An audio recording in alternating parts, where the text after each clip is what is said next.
साथियों, जम्मू कश्मीर के अंदर इन दिनों चूंकि वैसे पेपर लीक का मामला सुर्खियों में है, तो मैंने मुनासिब समझा कि फायर एंड इमरजेंसी का जो घोटाला हुआ है, उस मुबैना घोटाले में जिन लोगों के खिलाफ कार्रवाइयां हुई हैं और केस एंटी करप्शन ब्यूरो को सौंपा गया है, जो 2020 के बाद ज्यादा एक्टिवेशन मोड में नजर आ रही है। 14, 15, 13, 12 सालों से ये जो जम्मू कश्मीर में चल रहा था और फायर एंड इमरजेंसी में मुलाजमत हासिल करने वाले लोगों के साथ फ्रॉड हुआ और जो लोग लगाए गए वो मुबैना तौर पर या कथित तौर पर इस घोटाले के जरिए लगाए गए, उस पर कार्रवाई हो रही है।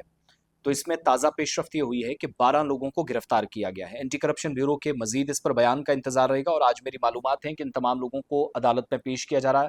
चार्जशीट इसमें फाइल की जाएगी, लेकिन इनमें से मैक्सिमम लोगों ने बेल के लिए भी अप्लाई किया है, जो मुझे लगता है और मेरे जराये जो मुझे बता रहे हैं कि वो इनको नहीं मिलेगी, क्योंकि संगीन नौयत का केसेस हैं। और अब तो इतलात ये भी हैं कि फायर एंड इमरजेंसी की वजह से ये 12 लोग जो गिरफ्तार हुए हैं, बाकी जगहों पर भी ये ब्रोकर्स के तौर पर काम कर रहे थे। और हो सकता है कि जम्मू कश्मीर में जब जब पेपर लीक हुआ या मेजर रिक्रूटमेंट स्कैम्स हुए 2019 के बाद, उसके साथ भी कहीं ना कहीं इनके तार जुड़े हो सकते हैं। इस एंगल की जांच भी इस वक्त हो रही है।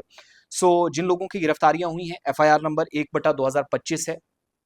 2012 से 13 अब तक जो पेपर लीक करना और वसी पैमाने पर क्रिमिनल कॉन्स्पिरेसी को अंजाम देने वाले लोगों का जिन पर इल्जामात हैं, उन पर कार्रवाइयां हो रही हैं। अब्दुल मजीद गनई चाडोरा बडगाम से हैं, ये गिरफ्तार हो गए हैं। बिलाल अहमद हलवाई बिजबिहाड़ा अनंतनाग साउथ कश्मीर से हैं। इरशादुल हमीद हकीम जो हाजिन बांडीपुरा का है। शाहनवाज अहमद खान सुंबल बांडीपुरा का, मेरी मालूमात के मुताबिक इसका पहला रिकॉर्ड भी जो है, मुतअद्दिद एफआईआर्स लगी हैं और बड़ा असर रसूख वाला बंदा है। शायद यहाँ से भी बच निकलने की कोशिश कर रहा है, लेकिन मेरी मालूमात ये भी हैं, जो मेरी पुलिस ज़राए से मुझे मालूम हुआ और एंटी करप्शन ब्यूरो के अंदर मुझे एक जिम्मेदार ने बताया कि ये बच नहीं पाएगा।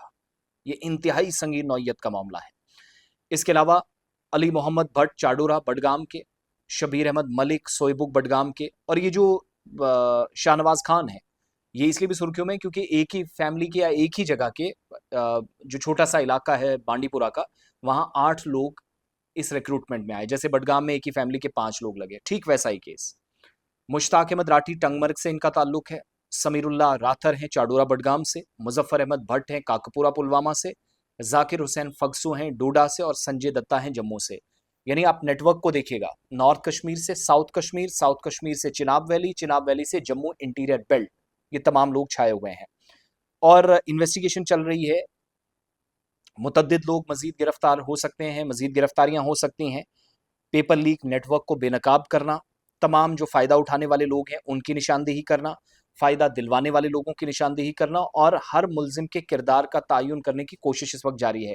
तहकीकात हर महाज से जारी है, मजीद गिरफ्तारियां होंगी, तलाशी कार्रवाइयां चल रही हैं, कानूनी कार्रवाइयां, और ये तमाम लोग अदालत में जा रहे हैं। वहां से इनको एक और झटका लगेगा, जो मेरी मालूमात है कि बेल इनको नहीं मिलेगी जिसके लिए उन्होंने अप्लाई किया है।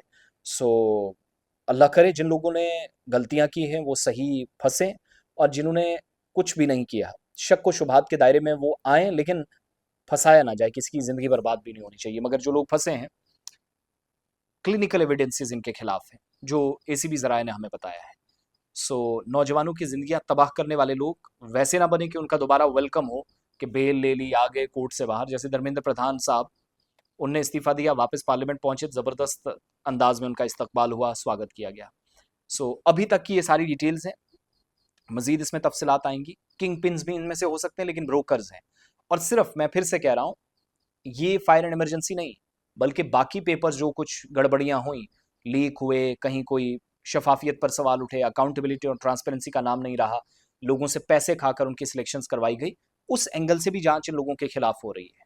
तो खाली इसको महदूद मत कीजिएगा कि ये सिर्फ और सिर्फ दायरा जो है वो फायर एंड इमरजेंसी तक है। और जिन लोगों की जिंदगियां तबाह हुई, ओवर एज हो गए, जो असल में डिजर्विंग कैंडिडेट्स थे, उनके साथ इंसाफ की फरहमी को यकीनी बनाना भी एक बड़ी जिम्मेदारी सरकार की है। तवक्को लेफ्टिनेंट गवर्नर इंतजामिया से यही है कि जल्द इसमें फैसले हों, सजा इन कसूरवारों को मिले।